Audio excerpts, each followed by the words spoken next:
வாய திறந்தா வார்த்தை கொளறி.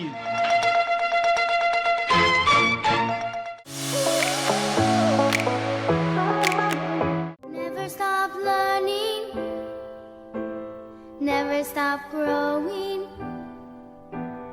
never stop seeking the brown. ஒரு மீம் கூட போட்டிருப்பாங்க, ஒரு ஃபேமஸான மீம். அது இங்கிலீஷ் இன் மை மைண்ட்.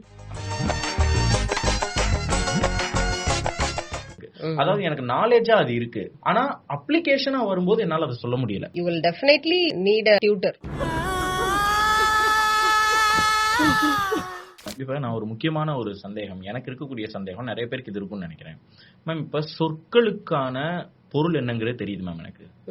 அந்த சொல் இங்கிலீஷ் சொல் என்னங்கிறது தெரியுது. ஆனா இப்ப நான் இங்கிலீஷ்ல பேச ஆரம்பிக்கிறேன் ஒருத்தவங்ககிட்ட வைங்களேன், அந்த நேரத்துல என்னால அந்த வார்த்தையை கரெக்டா இங்க போட முடியல மேம். நான் அகைன் என்ன பண்றேன்னா, அந்த ஒரு இப்ப நீடுன்னு இருக்கா, மாவு பிசைறதுன்னு இருக்கா, இப்ப மாவு பிசைறதுக்கு நீடு அப்படிங்கிறது எனக்கு தெரிஞ்சிருக்குன்னு வைங்களேன். எனக்கு அந்த வார்த்தை தெரியும். யாராவது என்கிட்ட மாவு பிசைறதுன்னா என்னன்னு கேட்டா நீடுன்னு எனக்கு சொல்ல தெரியும். அப்படி நான் இருக்கேன். ஆனா இப்ப நான் ஒருத்தவங்ககிட்ட ஏதோ கடகடன்னு பேசிக்கிட்டு இருக்கேன், இப்ப எங்க வீட்டுல இந்த மாதிரி இது பண்ணோம் அப்படின்னு சொல்லும் போது we need அப்படின்னு எனக்கு வரல. எனக்கு என்ன வருதுன்னா, அகைன் என்னுடைய நான் எப்படி இங்கிலீஷ பேசுவனோ, என்னுடைய பேசிக் என்னவோ அந்த மாதிரி we just chatted, the whole process, அந்த மாதிரி அந்த வார்த்தை அப்படியே சொல்லாம அப்படியே நம்ம போயிடுறோம். இல்ல டக்குன்னு அந்த வார்த்தை வரமாட்டேங்குது. அது கொஞ்சம் கஷ்டமா இருக்கு நம்ம அப்ளை பண்றதுக்கு. அதாவது எனக்கு நாலேஜா அது இருக்கு, எனக்கு யாராவது இந்த வார்த்தை கேட்டா எனக்கு சொல்ல தெரியுது, ஆனா அப்ளிகேஷனா வரும்போது என்னால அதை சொல்ல முடியல. அந்த டைமிங்ல யூஸ் பண்ண முடியல. இதுக்கு என்ன மேம் பிராக்டிஸ் பண்ணணும்? எந்த மாதிரி பிராக்டிஸ் இது எனக்கு ஹெல்ப் பண்ணும்? கண்டிப்பா நீங்க யார்கிட்டயாவது பேசி பிராக்டிஸ் பண்ணணும். நீங்க daily from morning to night நீங்க செய்யற விஷயங்கள் இருக்கு இல்லையா. I usually wake up at 6 o'clock in the morning, and then I have a cup of coffee, then I have my breakfast. So இந்த மாதிரி நீங்க சிம்பிள் சென்டென்சஸ் டெய்லி நம்ம day to day லைஃப்ல நம்ம ரொட்டீனா செய்யக்கூடிய விஷயங்கள் இருக்கு இல்லையா, இதெல்லாம் நம்ம எப்படி பேசுறது அப்படின்றத ஒரு ஷார்ட் சென்டென்சஸ்ல இருந்து நம்ம ஸ்டார்ட் பண்ணலாம். சிம்பிள் ஃப்ரேசஸ், ஷார்ட் சென்டென்சஸ் அந்த மாதிரி ஸ்டார்ட் பண்ணலாம். உங்களுக்கு யாராவது ஒரு companion, you need a companion to speak இல்லையா.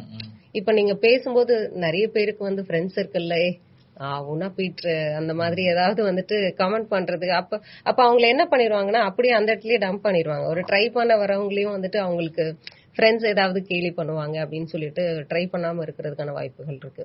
So you need to find a partner, better partner. உங்களுக்கு பேசி பழகுறதுக்கு ஏத்த மாதிரியான இப்ப நிறைய ரிசோர்சஸ் இருக்கு. இப்போ ஏஐ எல்லாம் வந்திருக்கு. சோ அதுல நீங்க உங்களோட இங்கிலீஷ் இந்த சென்டென்ஸ் கரெக்டா இல்லையா அப்படின்னு சொல்லிட்டு கேட்கலாம். கேட்டு கரெக்ட் பண்ண சொல்லலாம். சோ லைக் இந்த மாதிரி பண்ணலாம். இன்னும் நிறைய லிசன் பண்ணணும். You have to listen. இதுதான் this is the key. ஆமா மேம், இது ஒரு பெரிய சிக்கல். ஏன்னா ஒரு மீம் கூட போட்டிருப்பாங்க, ஒரு ஃபேமஸான மீம். அது இங்கிலீஷ் இன் மை மைண்ட் அப்படின்னு போட்டிருப்பாங்க. ஒரு சிங்கம் அப்படி பின்னாடி விரிச்சுக்கிட்டு இப்படி நிக்கும். எக்ஸாக்ட்லி. இங்கிலீஷ் ஐ ஸ்பீக் அப்படின்னு போட்டிருப்பாங்க. ஒரு பூனை பயந்து ஓடி போய் ஒளிஞ்சிருக்கும். எக்ஸாக்ட்லி. பார்க்கும்போது எனக்கு ஆமாடா இது நம்ம தான்டா அப்படின்னு தோணும்.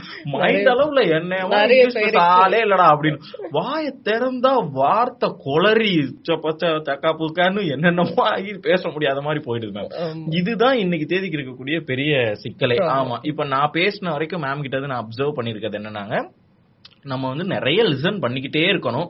அதுக்கப்புறம் யாரு கூடயாவது பேசணும். எங்கெங்க பேசுறதுக்கு ஆள் இருக்கு, நீங்க வேற அப்படின்னு சொன்னோம்னா நமக்குள்ளயாவது நம்ம பேசிக்கிறணும். இல்ல கண்ணாடி முன்னாடி நின்னாவது நம்ம பேசணும். ஏன்னா எப்பவுமே நம்மள தட்டி விட்டு தூக்கி விட்டுறதுக்கெல்லாம் ஆள் இருந்துகிட்டே இருக்க மாட்டாங்க.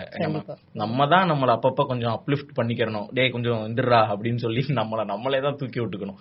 அதனால இதுதான் என்னமா, இதான் பேசிக். வச்சுக்கலாமா? பேசிக் plus you will definitely need a tutor. Okay ma'am, fine. இப்ப அடுத்து மேம் கப்பிள்ஸ், இந்த வார்த்தை சரியா? கப்பிள். இப்ப ஆனா கப்பிள்ஸ் அப்படின்னா நம்ம அவங்க சம கப்பிள்ஸ், ஒரு கப்பல் வந்தா நம்ம கப்பல்னு சொல்லிடுவோம். வந்தாங்கன்னா கப்பிள்ஸ் அப்படின்னு சொல்றோம். இல்ல ஒரு ஆளையே நம்ம இப்ப கப்பிள்ஸ்ல அப்படின்னு சொல்லுவோம். ஆனா அது கப்பல். இந்த மாதிரி பேசிக்கா வார்த்தைகள் இந்த வார்த்தை தவறா புரிந்து கொள்ளப்பட்டு ப்ரொனவுன்ஸ் பண்ணப்பட்டுகிட்டு இருக்கு அப்படிங்கிற மாதிரி ஏதாவது சொற்கள் சொல்லுங்களேன். பீப்பிள்ஸ்னு சொல்லுவாங்க. ஆமா, பீப்பிள்ஸ். பீப்பிள்ஸ் கிடையாது, பீப்பிள் தான். பீப்பிள். அதே மாதிரி சில்ட்ரன்ஸ்னு சொல்லுவாங்க. சில்ட்ரன்ஸ். சில்ட்ரன்ஸ் கிடையாது, அது சில்ட்ரன் தான். அப்ப சில்ட்ரன்ஸ் டேங்கிறது வந்து அந்த அப்பாஸ்ட்ரோஃபி போட்ட எஸ் டேவோ? ஆமா, அது அது வந்து குழந்தைகளினுடைய தினம் அப்படிங்கறதுனால சில்ட்ரன்ஸ் டேன்னு சொல்றோம். இல்லனா அது சில்ட்ரன் டே அப்படி. சைல்டு சிங்குலர், ஒரு குழந்தைனா சைல்டு, மோர் தென் ஒன் சைல்டு அப்படினாலே சில்ட்ரன் தான். சில்ட்ரன் அதோட எஸ் போடக்கூடாது. எஸ் போடக்கூடாது. அதே மாதிரி பீப்புள்ஸும் பீப்புள் தான், பீப்புளோட எஸ் போடக்கூடாது. பியூப்பிள்ஸ்னு ஒரு அது அதனுடைய அர்த்தம் வந்துட்டு PUPILS, அதுல எஸ் போடலாம். அதோட மீனிங் வந்து மாணவர்களை குறிக்கும் ஸ்பெஷலா. சோ அந்த மாதிரி. அப்புறம் ஃபிஷ் தான், ஃபிஷ்ஷுக்கு வந்து ப்ளூரல் கிடையாது அப்படின்னு சொல்லுவோம். ஃபிஷஸ் சில இடங்கள்ல ஃபிஷஸ் அப்படின்னு நம்ம படிச்சிருப்போம் ஸ்கூல். ஆனா சிங்குலர் ப்ளூரல் அப்படின்றது ஒண்ணுக்கு மேற்பட்டது இருந்தாலே அது வந்து ப்ளூரல் அப்படின்னு சொல்லுவோம். இப்போ நான் மார்க்கெட்ல போய் மீன் வாங்கிட்டு வந்தேன்னு தான் சொல்லுவோம். தமிழ்ல சொல்லும் போதே மீன்கள் வாங்கிட்டு வந்தேன்னு சொல்ல மாட்டோம். அப்ப மீன் வாங்கிட்டு வந்தோம்னா ஒரு மீன் தான் வாங்கிட்டு வருவீங்களா? இல்ல, நிறைய மீன் வாங்கிட்டு வருவீங்க. சோ அதுதான் when we talk about different kinds of fishes அப்படின்னா ஃபிஷ்னா ஃபிஷஸ் அப்படி there are a lot of fishes அப்படினா ஒரே வகையில 100 மீன் அத சொல்ல கூடாது. 100 வகையான மீன் இருந்தா lot of fishes. அப்பதான் மீன்கள் அப்படி சொல்றோம். கடல்ல வந்து பல வகையான மீன்கள் இருக்கும். சோ இந்த மாதிரி சொல்லும்போது ஃபிஷஸ் யூஸ் பண்ணிக்கலாம். ஜெனரலா ஒரே வகையை குறிப்பிடும்போது நம்ம வந்து ஃபிஷ் தான் சொல்லுவோம். அதே மாதிரி ஷீப்புக்கு ப்ளூரல் கிடையாது.